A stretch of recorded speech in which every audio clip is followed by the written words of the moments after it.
Doctor Fire. Pinturas con códigos ocultos, Doc. Es un tema interesante y que de tanto en tanto, a partir de otros temas, hemos puesto sobre la mesa la discusión sobre cuadros simbólicos, emblemáticos, históricos. Hoy día hablaremos desde la Mona Lisa, pasando por la creación de Miguel Ángel, hasta cuadros de Botticelli, donde encontramos información, códigos, misterios, datos que a simple vista son imposibles de codificar. Uno tiene que saber una cosa, Ignacio. Lo primero que uno tiene que tener totalmente claro es que detrás de toda pintura hay una historia. Pero también detrás de cada pintura famosa muchas veces ocultan códigos ocultos, mensajes secretos que el pintor en su determinado momento no pudo expresar abiertamente, entonces los escondió de alguna forma subliminalmente. Eso es lo que vamos a hablar ahora, de estos códigos secretos, misterios de los cuadros muy famosos. Por eso partamos de inmediato con uno de los más célebres. Uno de los más célebres, que es la Mona Lisa, o la también llamada Gioconda. Que mira, dicen que si usted está en su casa y se mueve en torno a su televisor, verá que desde donde usted esté parado, en su pieza, en su living, la Mona Lisa lo está mirando, Doc. Así es. Pero ahí está el punto. Mira, una de las cosas que impresiona de la Mona Lisa, y uno tiene que saberlo, es primero su sonrisa. La característica principal, quizá intrigante, es esa sonrisa y también la mirada. De alguna forma, algunas personas dicen que detrás de donde uno se desplaza, la mirada de la Mona Lisa lo acompaña. Esto se debe primero debido a una técnica muy importante que la ocupó Leonardo, que era, mira, la Mona Lisa fue pintada. Cada color que ocupaba, Leonardo lo ocupaba con un pincel distinto, de un grosor distinto. Es decir, nunca mezclaba en un mismo pincel, según algunos expertos, los colores. Pero, ya que vamos a hablar de los códigos secretos, uno tiene que decir lo siguiente. Hace muy poco tiempo, un historiador y arqueólogo, Silvano Vicenti, descubrió, haciendo un escáner de los ojos, de la mirada de la Mona Lisa, unas letras muy enigmáticas. Al interior de los ojos de la Gioconda. Por ahí partimos, efectivamente, porque en el ojo derecho evidentemente va a ser casi imperceptible a los amigos, pero en casa, pero lo pueden escarbar y descubrir. En todo caso, lo que ella, en el ojo derecho, aparece escaneado una L y una B corta, que podría llegar a significar evidentemente la firma de Leonardo da Vinci inscrita en su ojo derecho.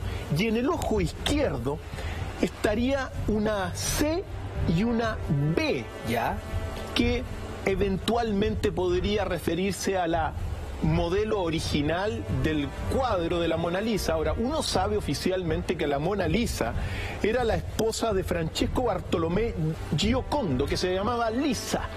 Entonces, por eso Mona, que significa señora, señora Lisa.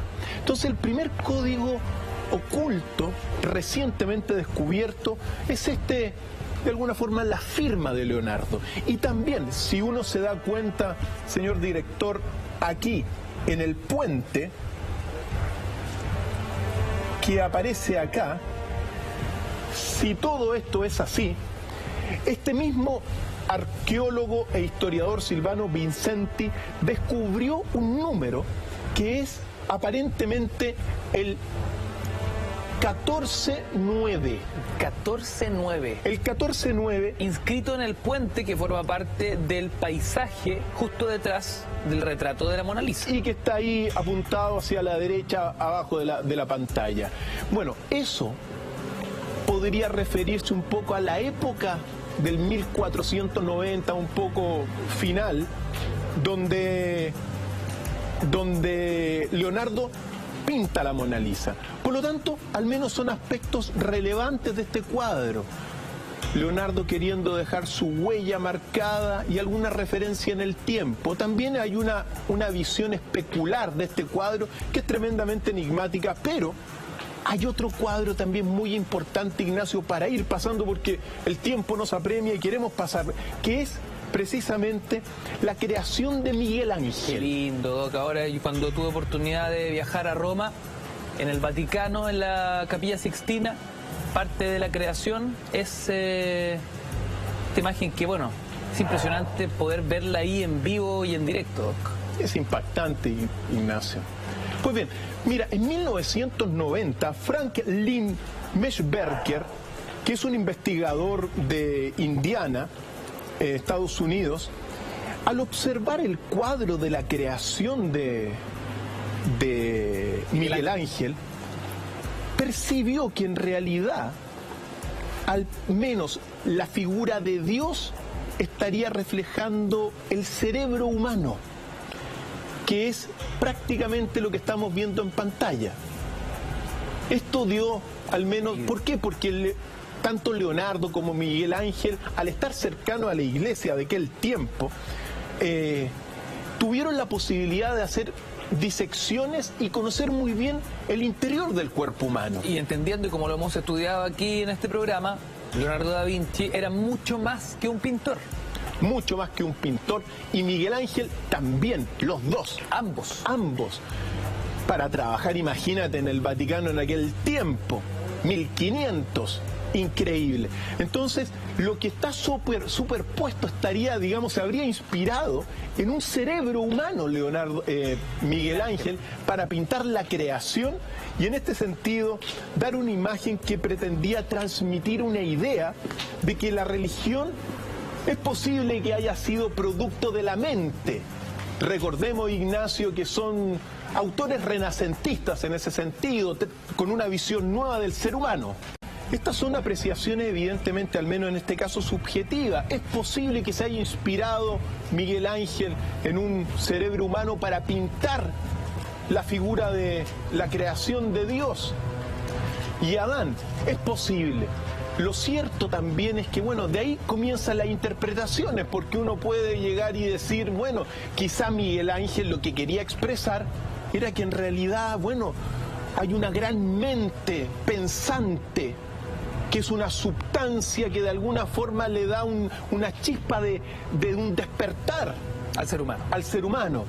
El cerebro, la mente, que después lo va a tomar incluso René Descartes para hablar de la substancia pensante, que nos rodea por todas partes. Entonces, relevante poder ir observando estas cosas. Dentro de la Capilla Sixtina, me imagino que viste el cuadro, bueno, el mural gigantesco, claro, fantástico también, que es el juicio final, Ignacio. Y aquí, ¿por qué nos detenemos en el juicio final? Porque Miguel Ángel en este cuadro, mira, tiene muchas interpretaciones. Si uno se da cuenta, por ejemplo, los que suben, digamos, a la izquierda, están subiendo al cielo. En el centro va a estar Jesús, pero los que están a la derecha van bajando al infierno, como vemos aquí en estos pequeños detalles. ¿Por qué nos detenemos en este cuadro? Simplemente, Ignacio, porque este cuadro, entre las muchísimas interpretaciones y visiones, refleja claramente también, digamos, la homosexualidad de Miguel Ángel. ¿Por qué? Porque si tú te das cuenta, todas las figuras de hombres son hombres bastante fornidos. Son de alguna forma, destaca digamos, el cuerpo del hombre. Entonces, es importante darnos cuenta de estos pequeños detalles para ir conociendo también a los autores donde en realidad, bueno, es posible que hayan, digamos, expresado sus tendencias, evidentemente, en todas las figuras que son los hombres. Piensa tú lo que fue Miguel Ángel, digamos, la escultura de Miguel Ángel, el David, son figuras donde el cuerpo del hombre es muy exaltado, claro. Y evidentemente, si tú te das cuenta, prácticamente todos los hombres que aparecen en este cuadro son hombres fuertes, son hombres con mucha fortaleza física, revelando de alguna forma, bueno, los gustos que tenía en este sentido Miguel Ángel. Algo muy frecuente, evidentemente, dentro de la iglesia, con el respeto de todo, pero la homosexualidad ha sido parte de la historia de la iglesia hasta el día de hoy. Y Miguel Ángel lo refleja, al menos para muchos intérpretes que leen estos códigos, en esta gran figura y pintura que es el juicio final que está en la Capilla Sixtina. Pero tenemos otro, Ignacio, un cuadro que se llama La Crucifixión de Kosovo. La crucifixión, que es este que está acá. Un cuadro de 1350. Efectivamente, y está, mira, está en un monasterio, que es el monasterio de Decani, que es, valga la observación, el monasterio mejor preservado de la Edad Media, que está en los Balcanes. Ahí toda la ex Yugoslavia. Entonces el monasterio primero es algo fantástica, y dentro del monasterio hay muchísimas pinturas. Una de las pinturas más destacadas, evidentemente, es la que estamos viendo en pantalla y que se llama La Crucifixión. Pero si nosotros nos damos cuenta, en la crucifixión, al lado izquierdo, aparece un objeto extraño que es como una especie de sol con alguien al interior de este objeto. Y en el otro lado aparece la luna o algo así, como lo vemos aquí, señor director, claramente reflejando en estos lugares dos objetos que sobrevuelan. Y aquí esto es, mira, esto ha dado la vuelta al mundo. ¿Por qué? Porque en 1964 apareció un investigador, estudiante de la Academia de Artes de Yugoslavia, que se llama Aleksandar Paunović, y le sacó una fotografía a este cuadro. Y que lo que descubrió, bueno, descubrió esto que estamos viendo en pantalla con claridad y que está a simple vista. Es una especie de nave, se parece a la luna, pero con alguien conduciéndola.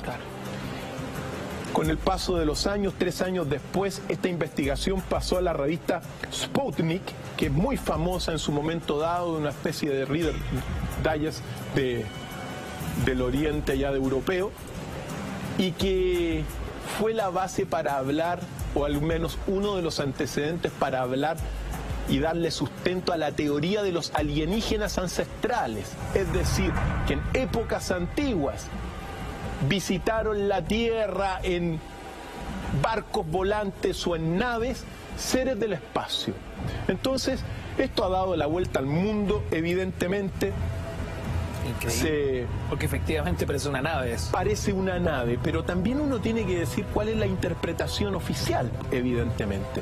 Y durante mucho tiempo, sobre todo en lo que es la iglesia, digamos, en toda la iglesia ortodoxa, porque esta es un monasterio ortodoxo, se representaban muchísimas pinturas con el sol y con la luna siempre acompañando, como aparece en esta pintura.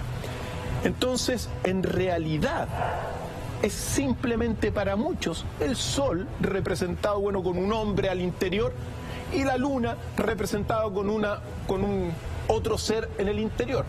Pero al mismo tiempo, si uno se va observando, es como que si fueran manejando una nave, Ignacio. Entonces, ahí hay una gran controversia, porque estamos hablando de un cuadro de 1350 que hace referencia a un acontecimiento de hace 2000 años en el pasado. Entonces, sea lo que sea, es un cuadro que para muchos es una base para hablar de los alienígenas ancestrales, y evidentemente para la ortodoxia es simplemente el sol y la luna antropomorfizados, es decir, representados con figuras humanas. Las conclusiones siempre las tienen los amigos en casa, como por ejemplo en el siguiente cuadro que se llama El Jardín de las Delicias. Desde el Bosco, ¿no? Efectivamente. ¿Y por qué lo traemos? Un cuadro entre el 1500 y el 1510. Así es. El Jardín de las Delicias, mira, lo primero, dentro de toda la pintura universal, Este quizás es uno de los cuadros con la mayor cantidad de simbolismos que existen. Y también, ¿por qué lo traemos? Porque hasta el día de hoy, digamos, en los expertos, no ha sido totalmente bien interpretado. Evidentemente, es un tríptico que cuando se abre, aparece en el lado izquierdo toda la parte del jardín del Edén, de la creación. En el medio, que es el cuadro central, la vida misma, llena de lujuria, de actos pecaminosos, de placeres sexuales, es decir, de lo que se vive en gran parte para el Bosco en aquel tiempo. Y a la derecha de la pantalla aparece el infierno, que va a ser el desenlace. Pensemos que estamos hablando de 1500, igual el mismo tiempo de todo lo que fue Dante y el infierno de Dante y la Divina Comedia, es decir, muy marcado. Pero ¿por qué dentro de las cosas muy relevantes de este cuadro es que las figuras se ven aprisionadas, oprimidas de alguna forma, y que van reflejando diferentes, mensajes? Incluso hay algunas partes que son partes realmente surrealistas, como aparece una roca en la parte de la creación, una roca que es totalmente distinta. Aquí la tenemos, señor director. Si uno se da cuenta en esta roca que está acá, ahí la marcamos, es prácticamente un cuadro de Salvador Dalí. Increíble la cantidad de universos que están cohabitando en el mismo lugar, doctor. Por supuesto. Entonces, estamos frente a un cuadro que, primero, es quizá uno de los cuadros con mayor cantidad de simbolismos de la historia universal, de la pintura, pero al mismo tiempo que no hay una clara identificación en su significado final debido a todo esto. Por eso, muchos significados intrínsecos de esta pintura es posible que se hayan vinculado a todo lo que es el mundo de la alquimia, según todo esto, que practicaba, o al menos ha sido el Bosco.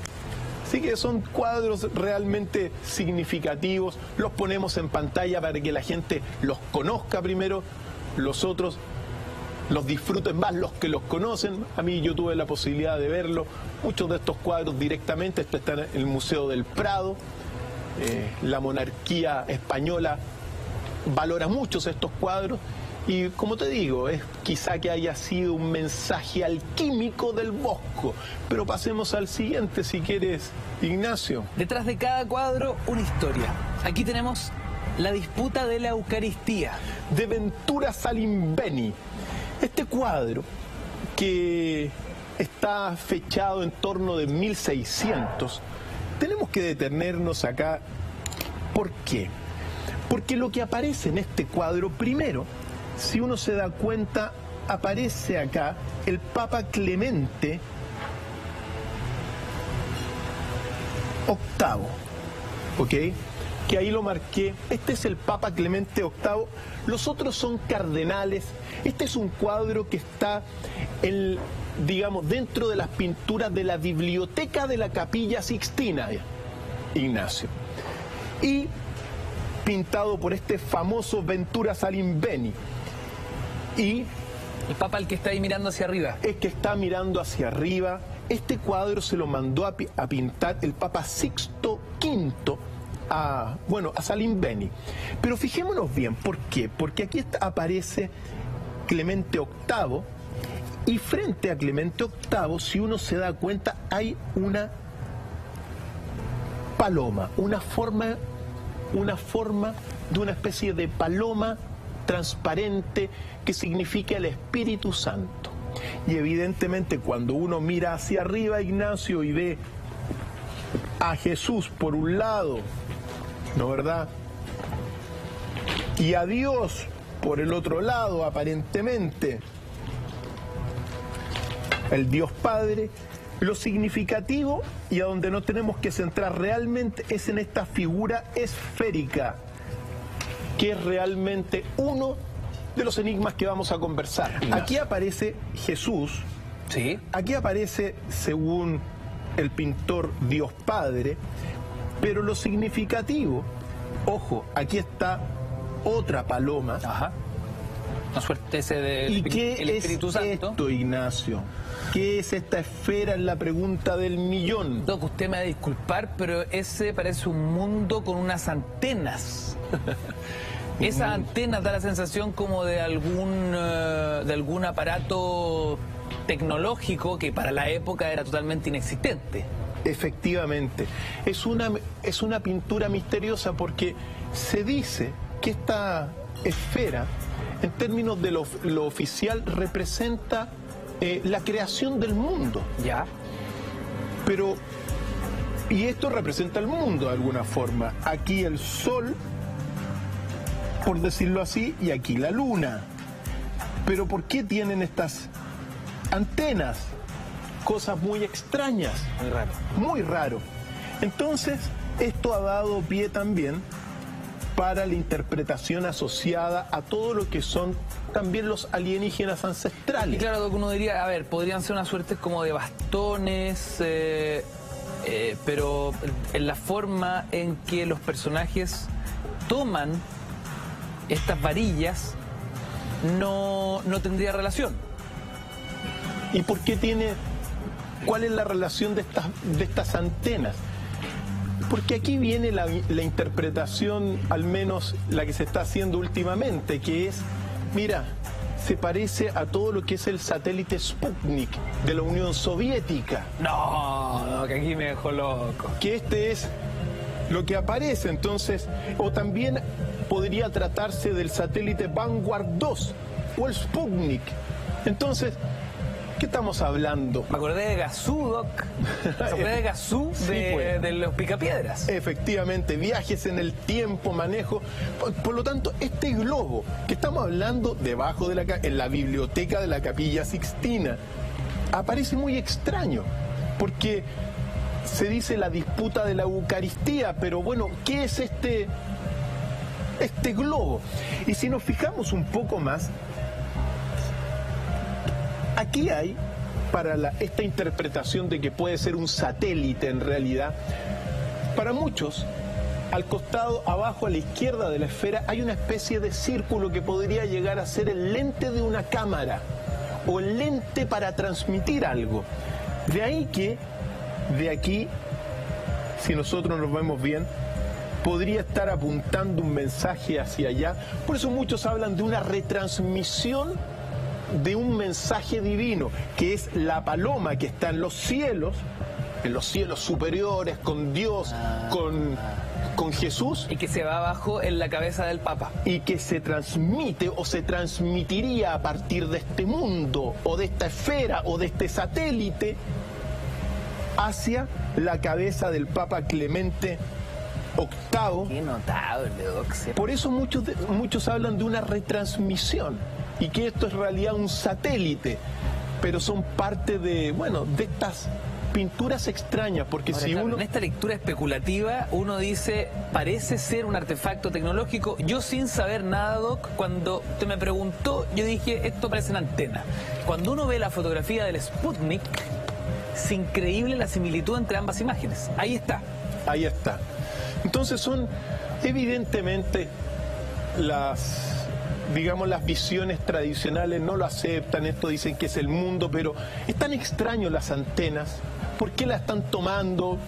Ahora, este cuadro es uno de los cuadros famosísimos de este autor que se llama Ventura Salimbeni, y que hoy por hoy realmente es un antecedente sólido para todo lo que son los alienígenas ancestrales y estos objetos fuera del tiempo, porque realmente, si esto es así, podría llegar a ser un cuadro fuera del tiempo, un cuadro que no tiene ninguna relación con el año 1600 en el cual se pintó, sino que está haciendo referencias a eventos que son del siglo XX, como es un satélite de comunicaciones soviético. No, es una locura. Mati, nuestro director, ¿podemos ver nuevamente la imagen del cuadro? Porque da la sensación que los personajes... Aquí vemos a Dios Padre. Ahí están. Y a Jesús. Y a Jesús. Están como sintonizando algo en esta esfera. Puede ser también, puede ser. O se están, bueno, se llama la disputa de la Eucaristía. Los de abajo son cardenales más el Papa Clemente VIII. Sea lo que sea, hay una especie de extraña retransmisión y también ha dado para muchas conversaciones y enigmas porque no está claro a qué se refería hasta el día de hoy. Polémica imagen. Polémica imagen, Ignacio. ¿Es polémica también la primavera de Sandro Botticelli, Doc? Recordemos a Sandro Botticelli porque la semana pasada, acuérdate que hablamos de Dante, de la pintura El Infierno, pintada específicamente por Botticelli. Pero este es un cuadro que tiene una doble lectura, Ignacio. Tiene dos caras. Tiene dos caras. Y la primera cara es la evidentemente y la clara, que aparentemente lo que aparece aquí es, bueno, a la diosa Venus de rojo, con otras diosas, con las tres gracias, más Mercurio de alguna forma en una fiesta, en una fiesta primaveral, en un bosque, ¿no, verdad? Todos gozando, todos pasándolo bien. Eso es. Pero en realidad, lo sorprendente de esta pintura, o quizá a lo que realmente quiso apuntar Botticelli, A ver. no es tanto a estas figuras divinas, pensemos que estamos hablando digamos, de fines del siglo XV. Estamos en un renacimiento, en este sentido, renacimiento italiano, Botticelli, etcétera. Es muy probable, si uno se da cuenta en los pies de las figuras, ahí va a estar quizá lo que él realmente quiso. A ver. Fíjate tú la cantidad de plantas y flores que hay en este bellísimo cuadro. Pero muchos podrían decir en casa, este es el florecer primaveral. Así es. Pero en realidad, mira, hay más de 500 flores. ¿Más de 500? Más de 500 flores en este cuadro y 200 especies de plantas distintas. Algunas inventadas evidentemente por Botticelli, pero 500 flores y 200 plantas distintas. Entonces, muchos realmente tienen la lectura de este cuadro que en realidad el pintor lo que quería no era mostrar esta cultura de dioses que ya estaban de capa caída porque estaba comenzando el Renacimiento y la aparición de un antropocentrismo. Estamos hablando de un cuadro de 1480, 1481. Efectivamente. Entonces, en realidad, para muchos, lo que realmente quería expresar Botticelli era toda, bueno, la horticultura, y no esta cultura de dioses que estaba pasando para atrás, sino que destacar la cantidad de flores, de plantas que hay, bueno, en la naturaleza. Entonces, claro, ¿qué tiene que hacer? Pintar los dioses que le piden los reyes, digamos, los mecenas. Pero él estaba rayando con los vegetales. Pero él, claro, él estaba en ese sentido, como tú decías, rayando con las flores y tratando de hacer un catastro al menos de las flores que él conocía. Mira. Entonces, son distintas lecturas de estas fantásticas pinturas que han trascendido en la historia y que siempre tienen más de una lectura, siempre tienen más de un mensaje oculto, Ignacio. Así que cuando veamos, y claro, lo que aparece ahí son, claro, Venus, Mercurio, Cupido también, las tres gracias, pero aparentemente no son lo relevante del cuadro, sino que lo relevante es lo pequeñito que son las flores y las plantas. Y ojo, más de 500 flores, Ignacio. Claro, pequeñito, pero muy numeroso. 500 flores distintas y 200 tipos de plantas distintas, Ignacio, que son bellísimas de observar. Así que todos los amigos que tengan la posibilidad de ver este cuadro, evidentemente increíble, van a poder apreciarlo ya al menos en dos lecturas. La lectura cultural, pero la horticultura, que es la expresión quizá que quería mostrar Botticelli. Doc, yo le quiero preguntar a esta hora de la noche por Madonna, no la cantante. Me refiero a la Madonna. La Madonna de San Giovannino, que es una pintura muy importante que aparece en, bueno, está en el Museo Palazzo Vecchio en Florencia, y es una pintura de fines del siglo XV, del 1494 se terminó de pintar esta enigmática pintura que también da para hablar de todo lo que son los dioses ancestrales o alienígenas de la antigüedad, Ignacio. Ya averiguaremos cuál es el... Este cuadro que está en Florencia, Ignacio, como te decía, y que data de fines del siglo XV, si nos fijamos bien, esto es María y el Niño Jesús, es una obra en ese sentido sacra, pero si uno se fija en el hombro izquierdo de María, arriba, hay un objeto volador no identificado que está siendo observado por un hombre. No. Es un objeto que aparentemente brilla, evidentemente, que tiene una especie de energía que lo... Efectivamente, Doc, acabo de ver, hay un hombre abajo. Aquí está el hombre. Inferior derecho. Así muy es. pequeñito, que está observando hacia el cielo y está poniendo su mano acá arriba como para tapar la sombra. El clásico cuando uno mira en un paisaje y quiere proyectar bien la mirada. Efectivamente. Este gesto técnico. Tú lo estás diciendo. ¿Qué es eso? ¿Qué es este objeto que está acá? ¿Qué hace en un cuadro de fines del siglo XV? Y si uno se da cuenta, al otro lado está el sol y también tres objetos que son luminosos, y este vendría a ser el sol que está acá. Claro. Lo estoy poniendo, simplemente remarcando para que los amigos en casa se fijen en estos tres objetos. Pero aquí está la pregunta del millón, y que este es otro de los objetos o pinturas fuera del tiempo, porque para muchos intérpretes actuales, en realidad lo que está en el hombro de María es un objeto volador no identificado. ¿Qué hace en el cielo? ¿Qué hace un hombre también observándolo? Este cuadro, Doc, y este mensaje oculto es realmente impactante. Son impactantes y también bellísimas obras, que eso es lo más hermoso, es poder ver estas obras y poder mostrárselos a amigos en tantas partes de nuestro país que no tienen acceso, así que le mandamos saludos a todos los amigos. Pero ahí está. ¿Qué es? El primer plano está clarísimo. Hay dos animales ahí, dos bueyes, dos vacas, no sabemos. A mano derecha. Efectivamente. Abajo a la derecha, ahí en están. el primer plano. Ahí están.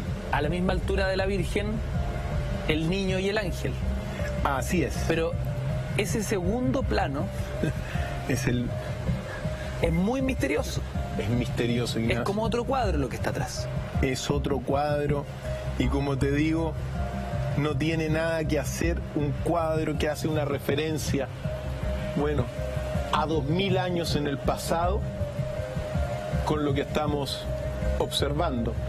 Es algo que no tiene una relación, salvo sea leído en código alienígenas ancestrales, salvo sea eso, porque hay muchos autores como JJ Benítez, que me viene a la memoria, este famoso investigador mundial que ha dado más de 50 veces la vuelta al mundo, que él habla de estos astronautas de Yahvé, y que en realidad María estaba siempre cuidada por verdaderos astronautas de la antigüedad, seres que son los dioses de la antigüedad, que bajaron del cielo y que andaban en naves volantes.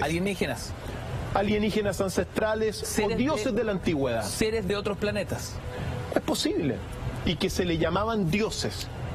Doc, ¿podemos volver a la imagen, señor director? Porque hay algo que me llama la atención. Esto con un afán especulativo, pero ya que estamos en esto me parece interesante. El tipo que está ahí observando esta suerte de nave, la nave está justo, Doc, a mano izquierda de una suerte de plataforma que está justo en el ángulo superior derecho. Fíjate tú, efectivamente. Uno podría especular que incluso se trata de un despegue Especulaciones, pero que son válidas, Ignacio.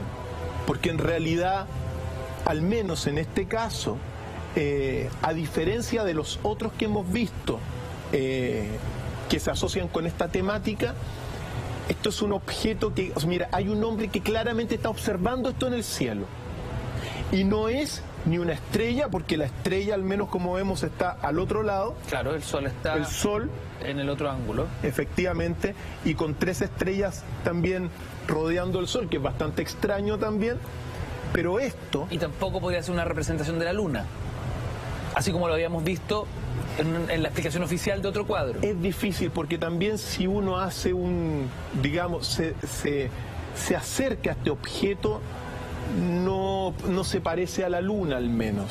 Ahora, evidentemente van a aparecer los intérpretes clásicos que van a decir, no, pues si es el Sol a la derecha de María y la Luna a la izquierda, pero la Luna... Bueno, si los amigos en casa ven ahí que hay una luna, bueno, que lo vean. Pero es extraño. Doc, como Luna, esa imagen es un estupendo ovni. Le digo Como al tiro. Luna, como Luna es un estupendo ovni, que es el que estamos viendo acá. Y ahí lo tenemos en detalle, un poquito más abajo de la pantalla, amigos. ¿Qué es eso?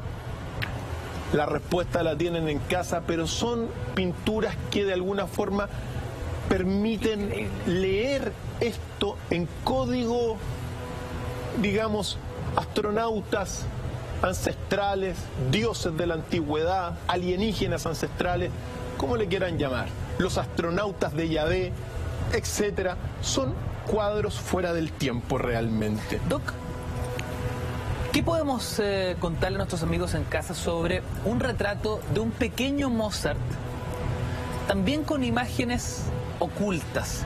Un cuadro que también esconde secretos. El secreto de este cuadro en realidad es que la masonería realmente también influyó en la pintura y en este caso también en la música, porque aquí hay una clave.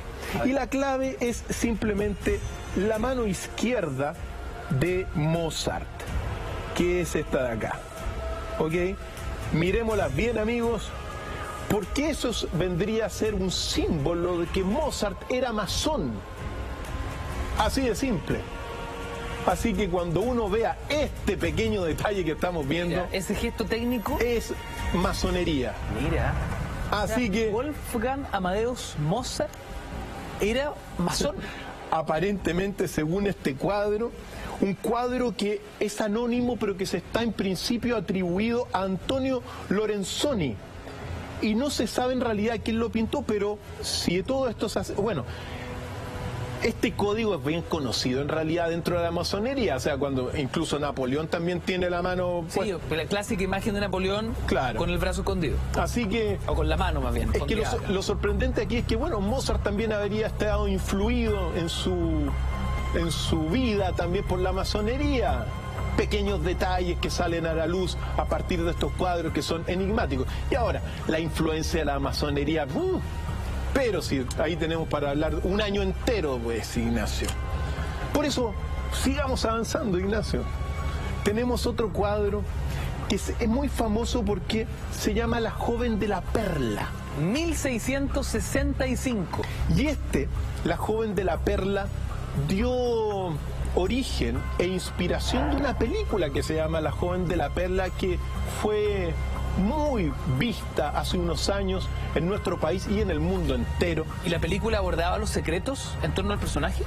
En torno al personaje, a la vida, era, bueno, pensemos que estamos narrando una época de principios del siglo XVIII, es decir, del 1700, fines del 1665, como está la obra, y está atribuida y la pintó Johannes Vermeer, que es evidentemente un famoso y aclamado pintor que logró, entre algunos detalles, la maestría del claroscuro expresado en esta pintura, que es la maestría que tenía Caravaggio del claroscuro, también la logra Vermeer. Ahora, esta famosa pintura, el punto focal de toda la pintura es la perla. Fijémonos en la perla, querido director, porque toda la obra se centra, o digamos lo que se llama técnicamente el punto focal es la perla, que es en realidad un pendiente de plata. Así que no hay perla ahí, Ignacio. La joven de la perla tendría que ser la joven del pendiente de plata. ¿Publicidad engañosa? De alguna forma sí, Ignacio. Pero es un pendiente de plata. El punto focal no es una perla. Así que, bueno, parte de estos códigos ocultos. Vamos, Ignacio, al próximo, que es Isabela, de John Everett Millais, que es un cuadro de 1849 y que hace referencia a todo lo que fue un pasaje del Decamerón de Giovanni Boccaccio. Y claro, si tú observas acá, es una pintura muy pulcra, ¿no verdad?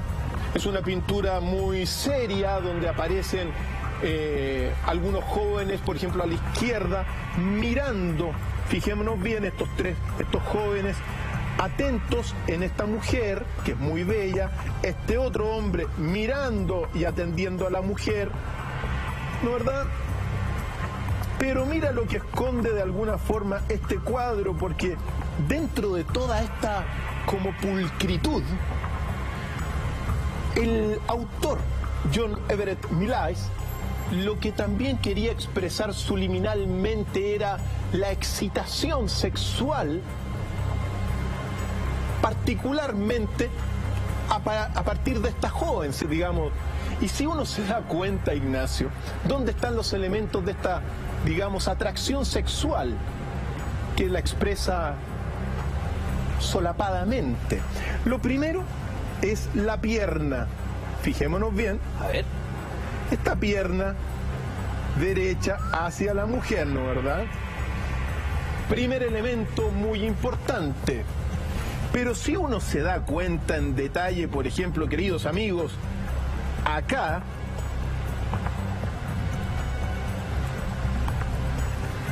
el autor lo que quiso dibujar o poner en sombra es verdaderamente un pene erecto, Ignacio.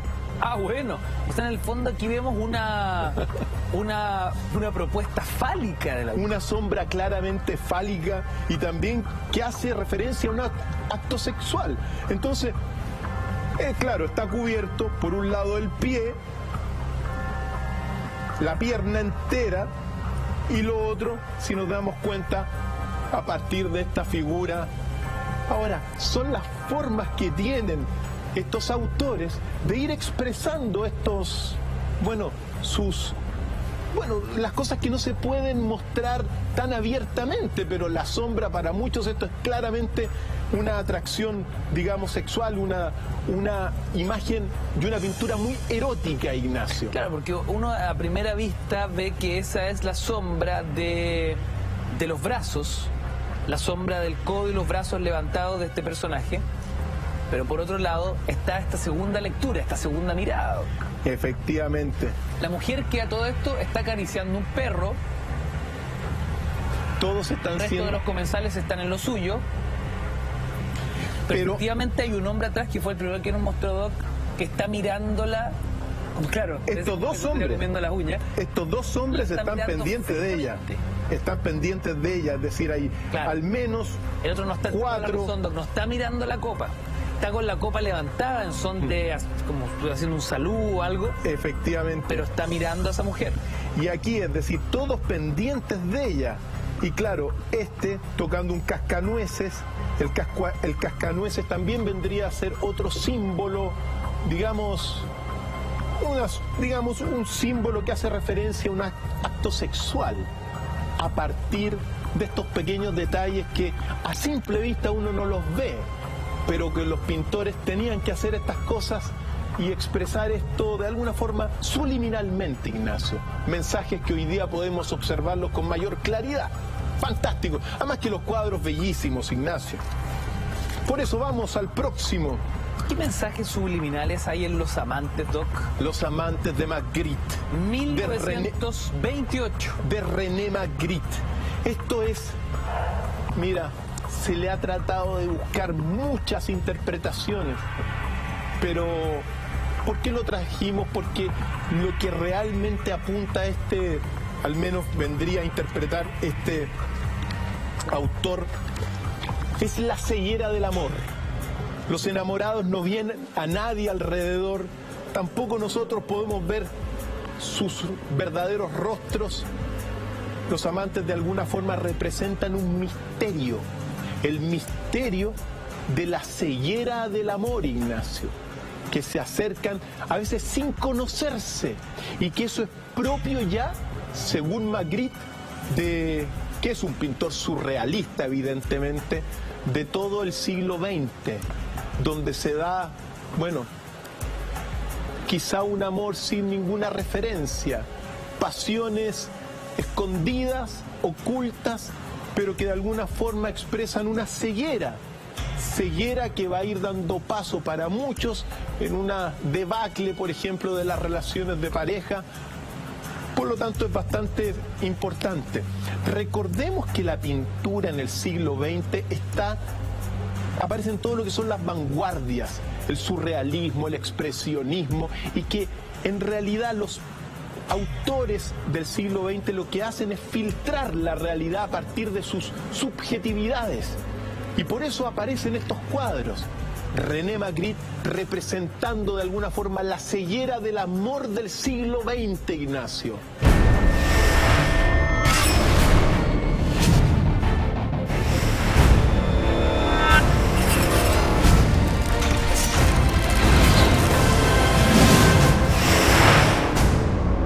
Doctor Fire.